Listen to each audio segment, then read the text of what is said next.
Olá, meus amigos, estamos aqui para dar continuidade aos estudos do Núcleo de Estudos Espíritas Chico Xavier. Meu nome é Marco Aurélio e hoje nós vamos falar sobre o Evangelho segundo o Espiritismo. Então, que o Mestre Jesus, a espiritualidade amiga, nos ampare e nos sustente durante esse estudo e que ao final dele estejamos com as nossas disposições renovadas e com a certeza que nós nunca estamos desamparados. O Evangelho segundo o Espiritismo, ele traz um processo de aprendizado, de transformação para a gente. Então, nos 4 primeiros capítulos, ele fala dos objetivos da missão de Jesus aqui na Terra, que era o quê? Apresentar o reino dos céus para nós. E aí ele vai falar de não vir destruir a lei, meu reino não é desse mundo, há muitas moradas na casa do meu Pai, e ninguém poderá ver o reino dos céus se não nascer de novo. Nos 6 capítulos seguintes, Kardec vem falando dos resultados de se viver segundo as lições do Evangelho. As bem-aventuranças, né? Bem-aventurados aflitos, bem-aventurados pobres de espírito, bem-aventurados que têm puro coração, bem-aventurados brandos e pacíficos e bem-aventurados misericordiosos. E ainda tem aquele capítulo do Cristo Consolador. A partir do capítulo 11, mais 6 capítulos, vem falando para a gente das ações do homem no mundo. Então, primeiro ele fala dos objetivos, depois ele fala dos resultados, e aí fala o seguinte, quais são as ações, então, que você precisa fazer no mundo para que você realmente viva de acordo com o Evangelho. Então ele vem falar, amar ao próximo, amar os vossos inimigos, não saiba a vossa mão esquerda que faz a direita, honrar pai e mãe, fora da caridade não há salvação, e não se pode servir a Deus e a mamon. Depois temos mais 6 capítulos que vão falar do conhecimento adquirido, né? Ou seja, a partir do momento que você age segundo o Evangelho, você adquire conhecimento. Então, eu sei de perfeitos, muitos chamados, poucos escolhidos, a fé transporta montanhas, trabalhador da última hora, falsos cristos e falsos profetas, e não separeis o que Deus juntou. E nos últimos 6 capítulos ele fala então já do retorno do homem modificado, ou seja, Jesus apresentou os objetivos, mostrou os resultados, mostrou o que a gente tinha que fazer, aí como a gente se percebe já com o conhecimento adquirido e aplicando esse conhecimento já transformado. E aí a estranha moral, não ponhais a candeia embaixo do alqueire, buscai e achareis, dai gratuitamente o que recebeste, pedi obtereis e as preces. Então a gente entende que é um processo de transformação. E hoje, dentro disso, nós vamos falar do capítulo 15, fora da caridade, não há salvação, mais especificamente dos itens 8 e 10. Nesse item, fora da igreja não há salvação, fora da verdade não há salvação e fora da caridade não há salvação. Kardec vai discorrer sobre essas frases e a gente vai comentar um pouco aqui. Então, nesse capítulo, Kardec já cita Mateus 34 a 40, o mandamento maior, amarás o seu Deus. Mateus 22, 34 a 40. O mandamento maior, amarás o Senhor teu Deus de todo o teu coração, de toda a tua alma, de todo o teu espírito. Amarás o teu próximo como a ti mesmo. Jesus diz que o mandamento maior é uma determinação de amor. É amar intensamente, profundamente, se doando. Então, Deus é amor. Então, o amor é um reflexo de Deus. A proposta que Jesus traz para a gente é de um Deus justo, de um Deus bom, de um Deus misericordioso. Por vezes a gente ainda fica apegado àquela imagem do passado, daquele Deus punitivo, justiceiro. E a gente às vezes até fala isso sem perceber, né? Porque isso está arraigado, então vem de longe. A gente fala assim, Deus está vendo. Papai. Aí ele fala para as crianças, papai do céu vai castigar. Porque foi o que a gente ouviu, foi o que a gente, ao longo de diversas vidas, não vidas, diversas existências, porque vida nós só temos uma, nós temos várias existências, nós fomos ouvindo isso. E aí a gente incorpora e fala sem pensar, Jesus trouxe aqui a figura do Abba, do Pai, aquele Deus que educa com amor, E aí ele falava, o meu alimento consiste em fazer a vontade daquele que me enviou e consumar a sua obra. Então, nosso papel, ou nosso dever, ou a nossa tarefa, podemos assim dizer, é levar os pensamentos a Deus e executar a vontade do Pai, né? Às vezes a gente vê aí, principalmente de internet, né, vem aí nas mensagens, fala, entrego, confio, aceito e agradeço. E aí a pergunta que fica para reflexão, a gente faz isso mesmo? Entrega, confia, aceita e agradece, né? Jesus fazia isso o tempo todo, né? E a oração que ele deixou para a gente é, seja feita a vossa vontade, né? Assim na terra como no céu. Então, o fora da caridade não há salvação, que está sendo falado o que importa é a salvação. A caridade é só uma ferramenta, né? É só o meio que a gente precisa, né? Antes do Espiritismo, já tínhamos o cristianismo. Então, nós somos cristãos. O fundamento do cristianismo é o amor. O que salva o indivíduo é um encontro com si mesmo. Por quê? Jesus falou para ele que Deus está em nós. Se Deus está em nós, né, qual é a nossa salvação? Se o reino dos céus está dentro de nós, a salvação é a gente se encontrar. É a gente se encontrar dentro de nós mesmos. É a gente se conhecer. Aí a gente lembra lá das palavras que estavam lá no oráculo em Delfos. Conhece-te a ti mesmo, né? Então, perceber a luz que nós somos. Jesus falou para a gente, vós sois a luz do mundo, né? Então, se eu percebo a luz que eu sou, isso vai me permitir ajudar o outro e ver a luz que ele também é. O grego, na língua grega, tem 17 palavras para definir os diferentes tipos de amor, né? Aí nós temos ágape, que é o sentido, né, do amor pleno, como Jesus entendia. Desculpa. Eros, né, que é o amor mais, né, ligado à parte sexual. Filia, que é o amor de amizade. Storge, que é aquele amor de afeição, que não chega a ser uma amizade, mas é afeição. O xênia, que é aquele amor de hospitalidade. O ludus, que é a questão das manias, né? Então, assim, a língua grega ela era rica, mas... E aí, quando foi vindo para a latina e para a gente fazer as traduções ou as conversões para a nossa língua, isso foi meio que reduzindo ou limitando os significados. E aí a gente acaba meio que confundindo. Mas a ágape é o amor pleno, né? É o servir o outro, né? As ações nossas passam a ser uma consequência do amor, né? Daquele amor que você está velando pelo outro. Toda casa espírita nos ensina a socorrer o outro, material e espiritualmente. Mas isso é um treinamento, essa ferramenta de aprender a cuidar do outro é para que no fundo a gente se descubra, para que no fundo a gente perceba todo o amor que nós somos, uma vez que todos somos filhos de Deus, e se Deus é amor, nós também somos amor, né? Então, ser salvo é o quê? É a gente não sofrer mais com as coisas do mundo, é a gente efetivamente tomar posse do reino dos céus que está dentro de nós. Então, ter a compreensão de si mesmo, como a luz do mundo, como o sol da terra, como o bem-aventurado, né? As situações do mundo, elas não vão mudar, elas vão acontecer como tem que acontecer, mas o que vai mudar é a nossa percepção em relação a esses acontecimentos, né? Então a gente não fica mais buscando coisas do mundo porque já entende a felicidade que a gente é ou a felicidade para a qual nós já estamos destinados. E aí a gente trafega ou transita no mundo de uma maneira diferenciada.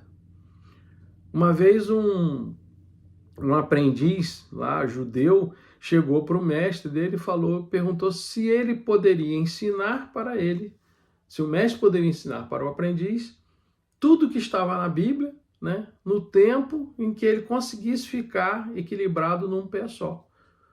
E aí o mestre falou assim, não, isso é impossível, não dá. Mas aí ele foi para um outro mestre, e esse outro mestre falou assim, não, é possível sim. Aí pronto, então vamos lá, vamos começar. Aí o aprendiz ficou num pé só, ele falou, ama. Aí o discípulo, né, o aprendiz foi e perguntou, e agora?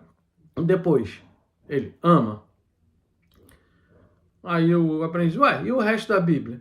Aí o mestre falou, isso são só exemplos para você aprender a amar. Né? Então, ou seja,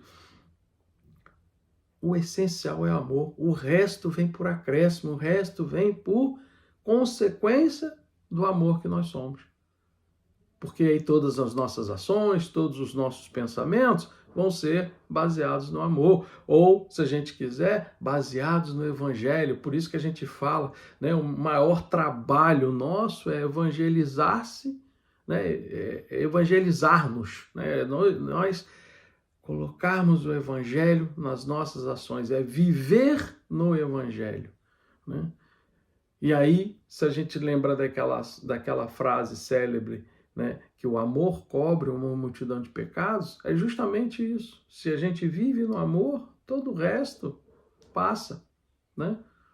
A criatura que ama, no sentido pleno, como Jesus entendia, ágape, né, ela já se encontrou consigo mesma, ela não se sente ofendida, não se sente atacada, entende que o outro precisa de ajuda, né? Porque o outro ainda está perdendo tempo em ferir o semelhante, achando que é isso que vai fazer com que ele atinja os objetivos.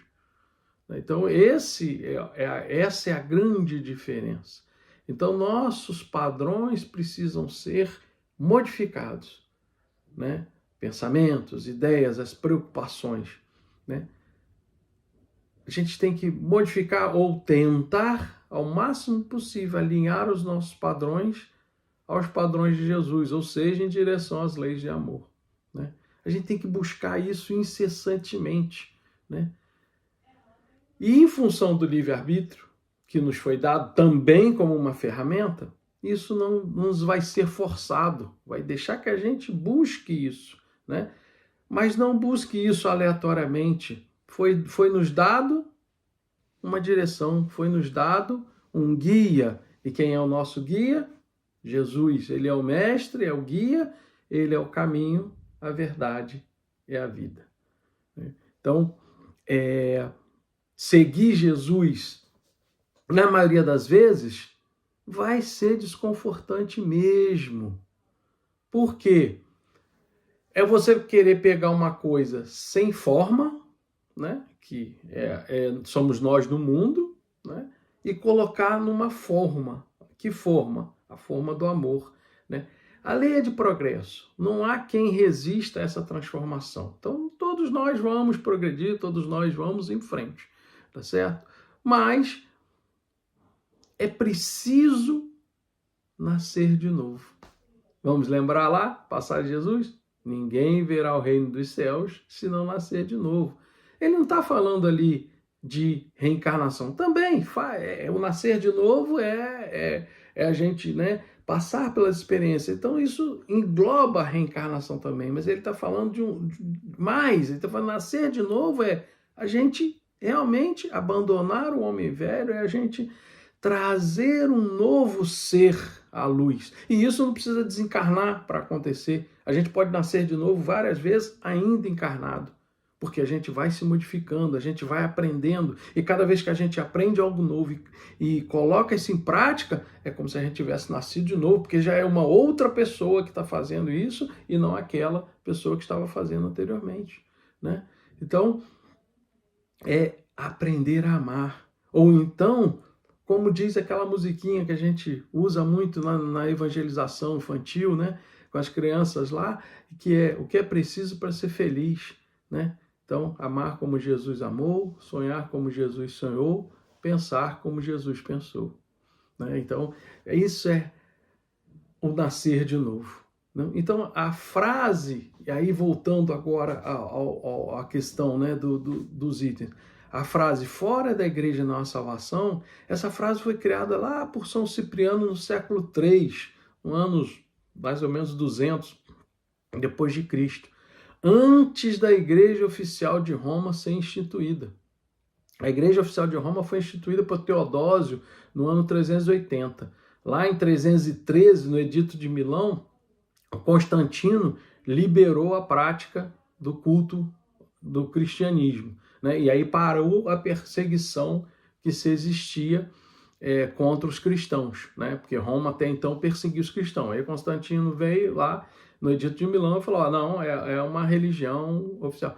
Aí, né, a coisa meio que inverteu. Dali para frente, o catolicismo parou de ser, o cristianismo parou de ser perseguido e virou perseguidor. Mas isso é outra história para outro estudo que a gente pode fazer. Então, voltando lá, o Teodósio em 380 é que instituiu a Igreja Oficial de Roma em 380. Então, de 313 a 380, os cristãos não eram perseguidos. Em 380 virou religião oficial de Roma. Foi aí que passou Roma, então, a perseguir quem não era cristão. Mas, enfim, São Cipriano, lá no século III, falou esse fora da igreja não há salvação, extra ecclesiam nulla salus. Não sou fluente em latim, mas estou lendo ou falando como está escrito, né? Então, quando ele criou, São Cipriano de Carta cunhou essa frase, ele falava da igreja como comunidade, como Paulo falava quando escrevia essas cartas, da igreja, né? Eclésia, porque é o grupo, e não como uma instituição, como a gente conhece hoje, né? Uma organização que tem toda uma parte burocrática, financeira, não. Ele falava do grupo, da comunidade, né? Ele lembrava... Na verdade, ele falava aí, lembrando aquelas palavras de Jesus, quando 2 ou mais estiverem reunidos em meu nome, ali estarei. E essa essência continua até hoje. Então, o que ele estava falando era aquela coisa que a gente faz da dinâmica dos gravetos, né? Quando um graveto está sozinho, você quebra ele facilmente. Quando você bota vários gravetos juntos, né, eles se tornam muito mais resistentes e você não consegue quebrar. Ou seja, e isso independe da linha religiosa que você adota. O importante é que você esteja no grupo, na igreja, naquela comunidade que te dá amparo, que te dá sustento, que te socorre, né? Ou que te... como é que se diz? Não é agasalha que eu quero falar, que ela te acolhe, né? Como se você fosse... circundado por tudo aquilo e protegido ali no meio. É disso que São Cipriano estava falando, de quando falava fora da igreja não há salvação. Aí depois, né, quando Kardec está ali no Evangelho criticando, é porque existia uma campanha muito forte da Igreja Católica contra o Espiritismo, e aí Kardec criticando isso, o uso dessa frase que, quando foi criada, era longe dessa história de que a Igreja Católica começou a passar. Quem não estivesse na Igreja Católica, que era a única opção vista, estava para o inferno, estava condenado ao inferno. Então, na época, quando Cipriano falou isso, era porque estava lá na época, lembra? A perseguição parou em 313. São Cipriano criou isso no ano 200, ou seja, é porque era a época que os cristãos eram perseguidos, martirizados, mortos. Então, por isso eles ficavam juntos, precisavam ficar juntos, para se fortalecerem, para se ajudarem, para se protegerem. Por isso que fora da igreja, ou seja, da comunidade, do grupo, não há salvação. É isso. E aí, por conseguinte, vem a fora da verdade não há salvação. Extra vero salus nulla. É na mesma linha. Kardec vem criticando essa frase porque a palavra verdade ela foi colocada como sendo a verdade que a igreja professava. Então, quem não aceitasse a verdade da Igreja Católica estava condenado ao inferno eternamente, né? Aí a gente lembra, Jesus falou para a gente o quê? Conhecereis a verdade e ela vos libertará. Mas que verdade é essa? Era a verdade da igreja que Jesus estava falando? A verdade do espiritismo? A verdade do protestantismo? Não, Jesus não está falando de igreja aqui, ele está falando da verdade sobre nós mesmos, né? E não a verdade que algum grupo religioso vai pregar. Ele está falando da verdade sobre nós mesmos. Conhecereis a verdade e ela vos libertará. Que é o momento em que a gente se conhece, que a gente se percebe como filho de Deus, né? E Kardec, então, vai trazer para a gente o sine caritas non est salus, ou seja, sem caridade não há salvação. Então, nada, nem ninguém pode questionar o amor. Então, se a gente foge, Kardec traz isso para mostrar o seguinte, não está preso à linha religiosa, não está preso a uma instituição religiosa. Se você foge dessas instituições e dessas verdades parciais que foram torcidas, que foram conformadas, que foram ajustadas para os interesses daqueles que estavam ali propagando essas verdades, ele também não diz fora do espiritismo não há salvação. Ele fora, né? Porque quem já estudou um pouco, já entendeu que a doutrina espírita, ela tende a ser agregadora e não desagregadora. Não impõe nada, né? Ainda que alguns espíritos possam fazer isso e achar que isso é o caminho, mas outra história, para outro papo, em outra oportunidade. O que o Kardec vem dizer é o seguinte, fora da caridade, ou seja, fora do amor, não há salvação, né? A gente vê muita gente boa aí fazendo caridade, fazendo bem, né? Generosas mesmo, mas que ainda não estão transformadas efetivamente, né? Aí a gente lembra lá das palavras de Jesus, naquela passagem lá do Evangelho, em que fala, visitamos em teu nome, socorremos em teu nome, e aí ele fala, apartai-vos de mim, né? Por quê? Por que ele está falando isso? É porque quem foi que fez aquele ato? Foi o Espírito mesmo? Foi, né, aquela pessoa transformada? Ou foi o ego? Para poder dizer, olha quanto eu sou bom, eu estou fazendo caridade, né? Então, a caridade, né, vinda, espontânea, nascida do amor, ou seja, o amor em ação, essa é a condição e não uma causa de salvação. Então, isso tem que ser a condição. Não é você fazer a caridade, porque aí por conta de você ter feito a caridade, você vai ser salvo. Não. É você fazer a caridade porque a ação em si já te transforma e automaticamente você estará salvo. É diferente, não é uma troca, né? É a proatividade, né?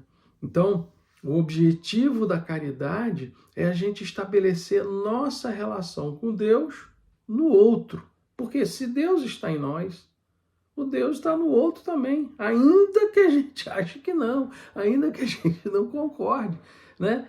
Até para poder a gente descobrir que Deus e eu somos um, como Jesus falava, né?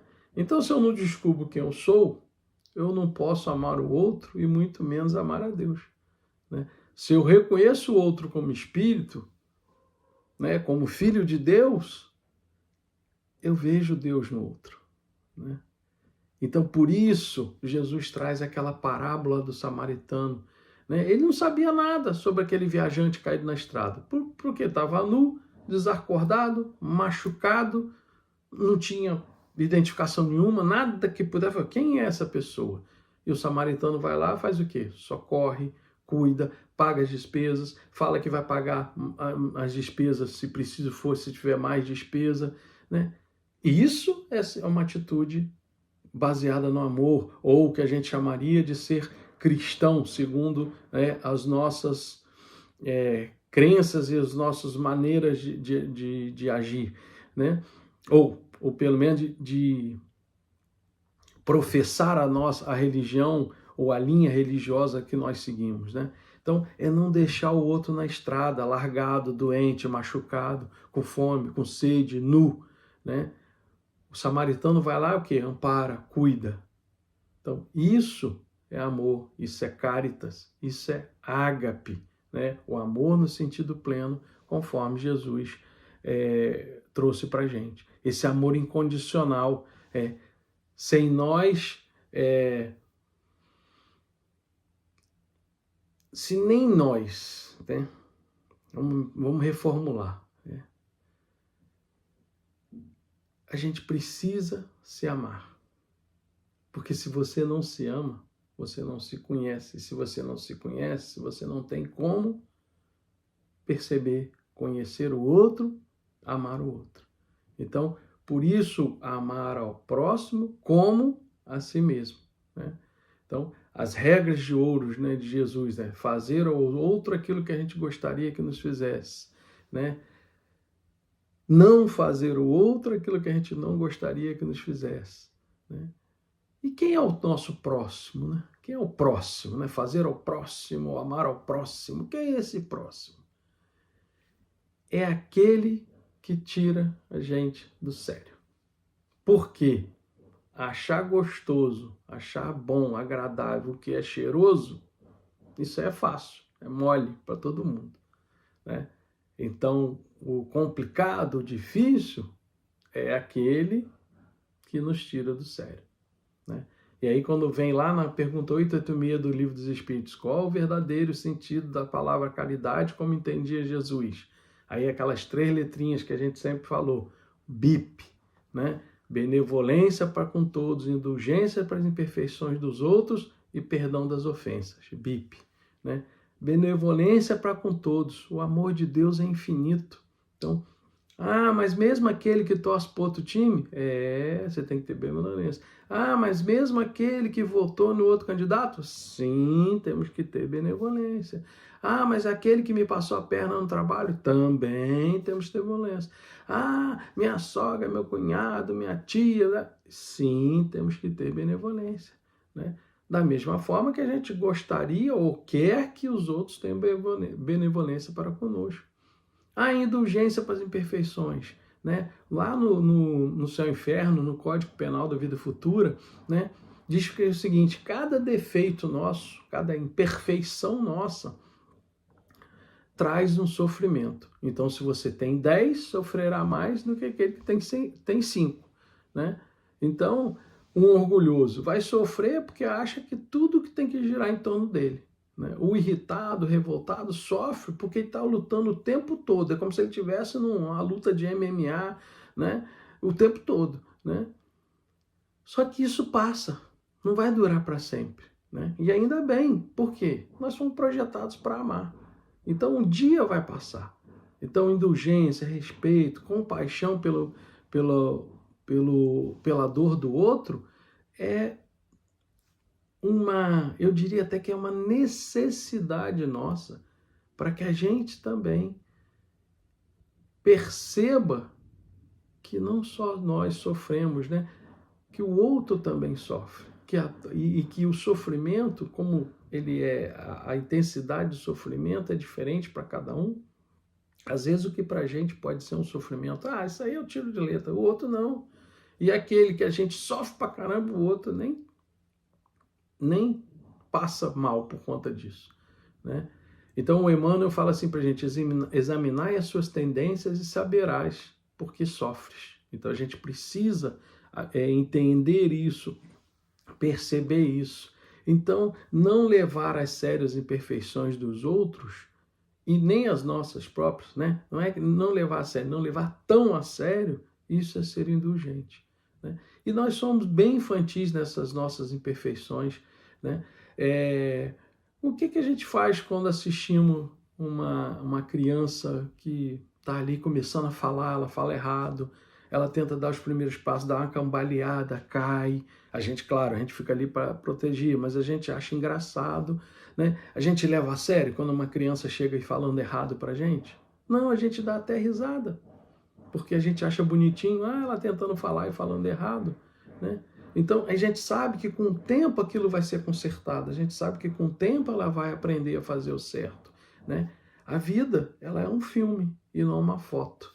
E normalmente o que a gente faz? A gente tira uma foto daquele momento, né? E guarda com aquela foto. E aí, em algum momento, a gente puxa a foto, mas aqui, e mostra a foto, né? Só que isso a gente pode fazer, vamos pegar fotos antigas nós e vamos olhar e a gente vai lembrar o como a gente era e como a gente é hoje. E muitas das coisas a gente vai sorrir de, poxa, eu era assim, e outras a gente vai rir. Nossa, olha o que eu fazia. Nesse tempo eu pensava isso, nesse tempo eu pensava aquilo. Nossa, olha que roupa, como é que eu vestia uma roupa dessa? Né? Por quê? Porque a gente muda o tempo todo. Né? Então, o ideal é que essas fotos fiquem ali, sim, mas só para a gente dar risada, para a gente sorrir, e não como uma referência ou como um fator de cobrança para que a gente traga e venha mostrar. Porque ninguém mais está igual como estava quando aquela foto foi tirada.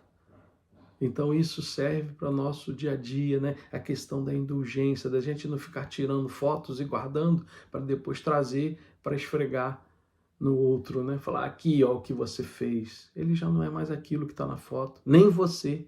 Então esse é o sentido da indulgência, né? E perdão das ofensas, né? Ser um espírito encarnado significa o quê? Nós vamos ferir e vamos ser feridos. Por quê? Nós já ferimos, estamos feridos e vamos ferir alguém. E já nos feriram, estão nos ferindo e vão nos ferir. Por quê?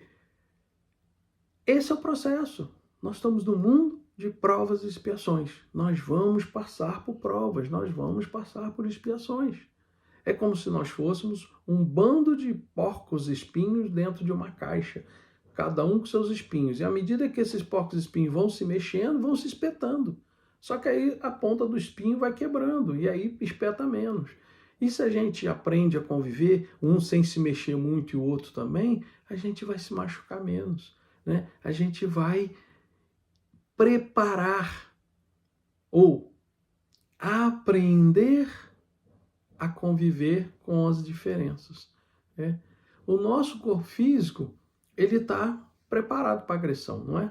A gente se corta e daqui a pouco cicatriza. A gente se arranha, o organismo se regenera, cicatriza. A gente faz uma cirurgia, daqui a pouco tem uma cicatriz ali, mas ele se regenera. Se o corpo físico, que é um reflexo do perispírito, que foi coordenado, teve a sua formação coordenada pelo espírito.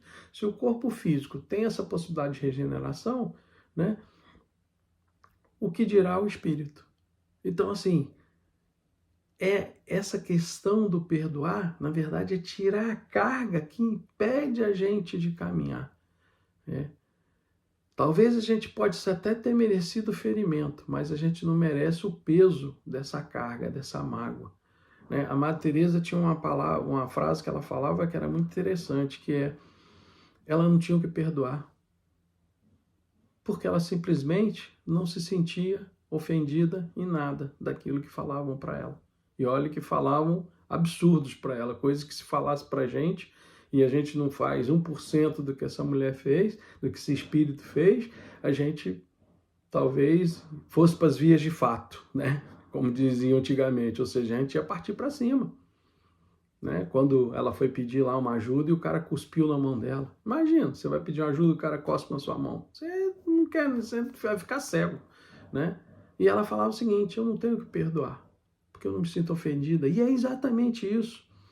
Se não existe a figura do ofendido, não existe o ofensor, não tem o porquê ter perdão.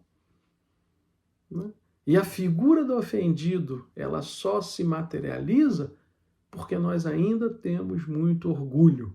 Então, orgulho ferido vira o ofendido, vira o magoado, e aí que esse magoado se investe do poder do perdão. Olha, eu sou tão bom, eu sou tão cristão, eu sou tão magnânimo que eu vou lhe perdoar. Isso é o teu orgulho falando. Porque se você não se sentisse ofendido, não tem ofensor, não tem o porquê perdoar.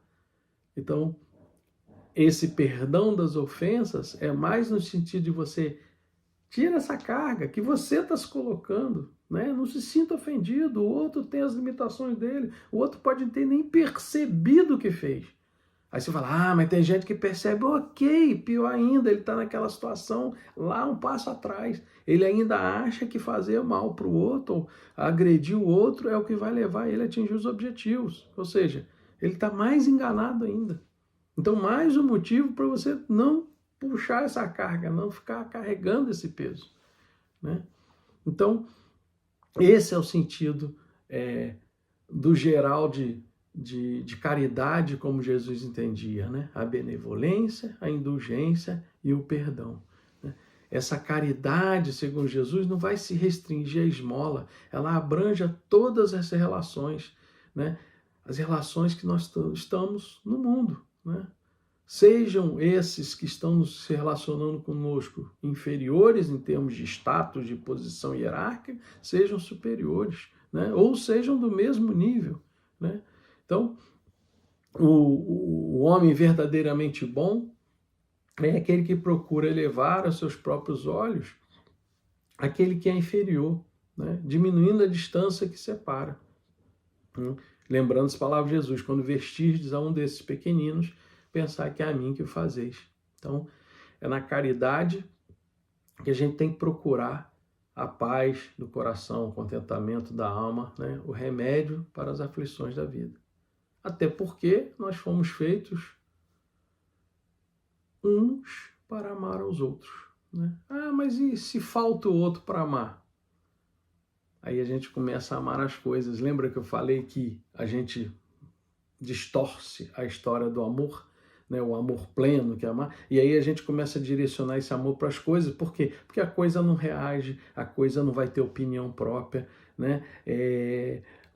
Se a gente lembrar daquele filme do Náufrago, né? Que ele vai parar numa ilha deserta, e no fim, aí lá por umas tantas, ele acha uma bola e ele vai e faz um rosto nessa bola e vira, né, a pessoa com quem ele conversa, se relacionar com a bola. E ele, da mesma forma, ele briga, ele discute, ele joga fora, traz de volta, né? Mas o dia que a bola, né, cai lá na corrente, né, e vai e se afasta dele, ele entra em luto, porque ele perdeu aquela referência que ele tinha, né? Então, isso na verdade, o que ele fez? Uma substituição, né?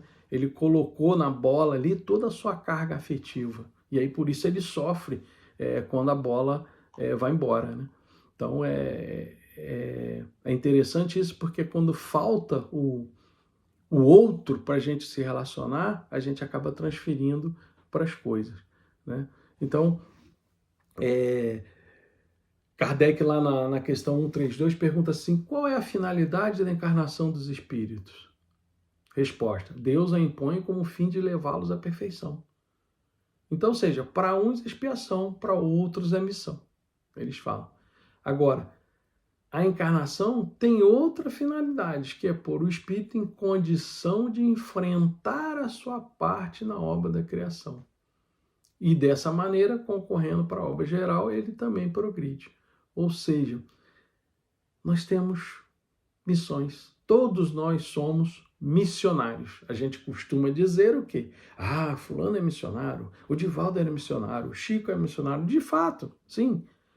E a gente entende sempre, então, como missão, essas coisas grandiosas, esses feitos. Não! Todos nós temos missão. Nós estamos aqui com uma missão. Seja nos conhecermos, seja progredirmos, mas seja também ajudar o outro a progredir, a entender o outro. Isso é a nossa missão, né? Então, cada um de nós tem uma missão definida. Nós não estamos aqui por acaso, nós não estamos aqui a passeio, né? E a gente tem uma coisa que a gente queria ser o quê? Irresistível, né? Só que nós não somos. Nem todos vão gostar da gente, né? A gente quer que todo mundo me ame, né? Todo mundo tem que me amar, igual o desenho animado lá do dinossauro lá. Você tem que me amar, você tem que me amar. Não é, né? O outro tem todo o direito de não gostar de você, como você tem o direito de não gostar dele, né? Jesus não foi amado por todos. Olha que nós estamos falando de Jesus. Então, assim, isso faz parte do processo de aprendizado também, né? então somos todos filhos do mesmo Pai, né? Então a gente só precisa entender que os limites de cada um, ou que o entendimento, ou que o avanço moral de cada um é de acordo com a sua capacidade, né? E Paulo fala um negócio numa carta aos Coríntios que ele fala assim: aquele que pensa que está de pé, olhe e não caia. Por quê? Nossas insatisfações, nossas frustrações não resolvidas, a gente acaba transportando para o outro, cobrando do outro, né? Porque cobrar do outro é mais fácil do que cobrar de nós mesmos, né? Então, a gente começa a dizer que o outro é que me faz infeliz, né? Então, mas e aqueles que convivem mais diretamente com a gente? Como é que eles estão em relação a nós? Porque é eles que estão descascando o pepino que nós somos, né? Porque a gente fala muito que o outro é o pepino, mas e nós? E o pepino que nós somos para aqueles que convivem conosco descascarem? Né? Por isso que Paulo fala isso: aquele que pensa estar de pé, olhe e não caia, né? Porque a gente não se transforma, mas quer que o outro se transforme, mas quer mudar o outro, né? O que mais incomoda no outro é o reflexo de nós mesmos. A gente cobra, muitas vezes, do outro virtudes que nós não possuímos. Né? Tem uma história que contam sobre Gandhi, que uma vez uma mãe levou uma criança para o Gandhi e falou assim para o Gandhi: Gandhi, fala para ele parar de comer açúcar. Aí o Gandhi foi e falou assim: volta daqui a 3 dias. Aí a mãe não entendeu nada, né? Porque, poxa, a fila era grande para falar com o Gandhi. Tá bom. Ela foi embora, dali a 3 dias ela volta com o menino, aquela fila de novo e tal. E quando chega, fala: Gandhi, eu vim aqui e... Aí ele: não, eu sei. Aí ele olha para o menino: para de comer açúcar. Aí a mãe: ué, mas só isso? Eu tive aqui há 3 dias, você falou para eu voltar hoje, porque você ia falar com ele. Isso que você falou hoje, você não podia ter falado naquele dia, eu não precisava ter voltado aqui? Aí Gandhi falou: não, porque naquele dia eu ainda comia açúcar. Ou seja, como ele comia açúcar, como é que ele ia falar para o menino parar de comer açúcar? Então ele levou 3 dias para ele parar de comer açúcar e aí ele poder dizer para o menino: pare de comer açúcar. Então é isso. O que vamos cobrar do outro? Será que nós já estamos quites com aquela situação? Né? Já estamos resolvidos? Né? Então, quando as leis de Deus, né, estiverem sentidas e compreendidas, aí eu vou começar a perceber que às vezes eu penso e faço coisas que me afastam dos ensinamentos de Jesus. Né? Então a gente precisa estar ajustando o tempo todo. A gente precisa estar, como se diz, fazendo o controle fino, né? Aquele ajuste fino, sintonizando o tempo todo. Né? Então, e isso começa o quê? Começa nas pequenas coisas, no passo a passo, ali no dia a dia, né? Bom dia, boa tarde, boa noite, como vai você? Por favor, dá licença, obrigado. As palavrinhas mais, né? Que às vezes a gente vai deixando cair no desuso, né? E aí a gente vai perdendo essa afabilidade, ser afável, né? E perdendo essa habilidade de ter cuidado com o outro, de ligar, né? Você tem quantos a gente tem de contatos no celular? Quantos efetivamente a gente fala? Não estou falando mandar zap, não. Mandar oi, bom dia, boa tarde, de zap. Falando de falar. E você pegar assim: pô, faz tempo que eu não falo com fulano. Ei, fulano, tá tudo bem e tal, não sei o quê. Se tiver muito tempo, o fulano vai até estranhar, vai perguntar assim: quem morreu? Ou o que você quer? Porque, né, você fica tempo sem falar com essa pessoa. E quando você liga, fala: tá querendo alguma coisa, vai me pedir dinheiro, né? Ou então morreu alguém, tá me ligando para convidar para o enterro. Né? Então, não, só para saber se tá tudo bem. Beleza, tá, tchau. Então isso é você tá cuidando, isso é você estar sendo caridoso.